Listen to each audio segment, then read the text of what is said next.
I'ma be real, when I first saw this card, all I thought was, damn, that good! But then it dawned on me, this card, all the other UFC Middle Eastern cards, they're also stacked. But why? Look man, the quick answer is because of the Nah, but anyway, listen, in light of tomorrow's Abu Dhabi card, Whittaker versus Derrida, let's talk about this card, let's talk about Middle Eastern cards, and yeah. First of all, obviously, we do have to mention the co-main event on this card was actually cancelled, Aaron Pico versus Evloev, unfortunately, but that does not take away from the fact that it was originally scheduled on the fight, so it shows that they were planning to do a crazy stack card. Even without this fight though, we still got Jan versus McGee on the co-main I think now, so it's still really stacked. And also I do have to mention, bro, I'm glad this fight is cancelled and I hope they do not rebook it, just because, bro, this is a disgraceful matchup. Why is Evloev the #1 contender fighting against a debuting Bellator champion, which, not even a champion, Bellator fighter, he wasn't even a champion. And, you know, we've seen Bellator fighters, you know, debuting recently, and one of them was, what's his name, Pitbull, bro. He might be the worst signing in recent UFC history, the most disappointing signing. So this fight, completely futile. Just give Evloev his title shot, man. The guy deserves it, please. But yeah, man, I have to give it to the UFC. Every single time they go to Abu Dhabi, they do really give us good fight nights. I have to, and it is mostly fight nights. Obviously, UFC 308 was in Abu Dhabi, but you know, the fight nights, for some reason, Whittaker's always main eventing. He main evented last time on short notice against Ikram Aliskerov. But yeah, on this card, you know, we have Ibo Aslan, we have Bryce Mitchell at bantamweight. I don't know why he's chosen to do that. That's not gonna be good for him, I don't think. Him versus Said Nurmagomedov. We also have Nikita Krylov versus Guskov, Asu Almabayev. We have obviously Sharad the Bullet Magomedov. And obviously, Jan versus McGee, and then Whittaker versus Derrida. I do think this is a very big step up in competition for Derrida.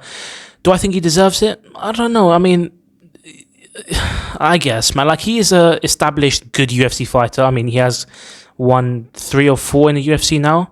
Yeah, he's won his last 3 in the UFC, all by finish as well. So, and he did take the O away from Bo Nickel. So I guess maybe he deserves it. Maybe he doesn't. Who cares? Let's see. I mean, we'll see if he's gonna deserve it when the fight's happening. You know, like, we'll see how well he does against Whittaker. I do think Whittaker will probably butcher him, but we'll see what happens. But yeah, man, in terms of Dana White, in terms of the UFC, when they do go to the Middle East, it is a bit of a shame to see that they only have the, you know, the yes king mentality when they go there. You get what I'm saying? Like, but this is what we need, more of this in the normal cards. Do you get what I'm saying? Like, all the pay-per-views, all the normal main fight nights and stuff.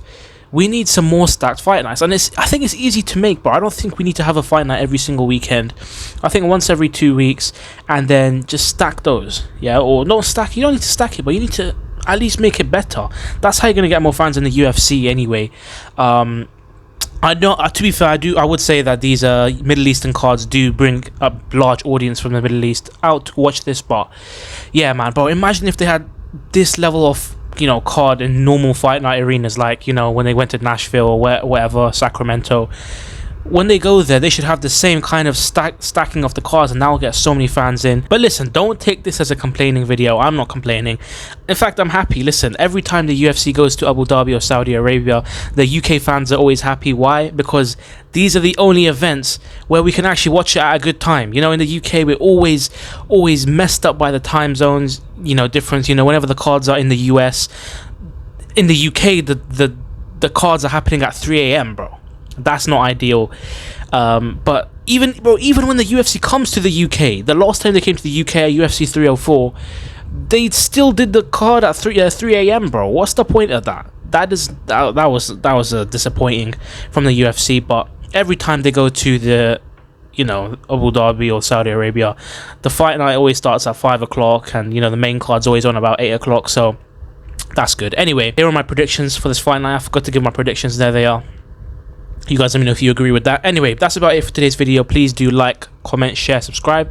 Turn on the post notifications so that you get notified every time I upload. And yeah, that's about it. I'll see you guys next time. Safe.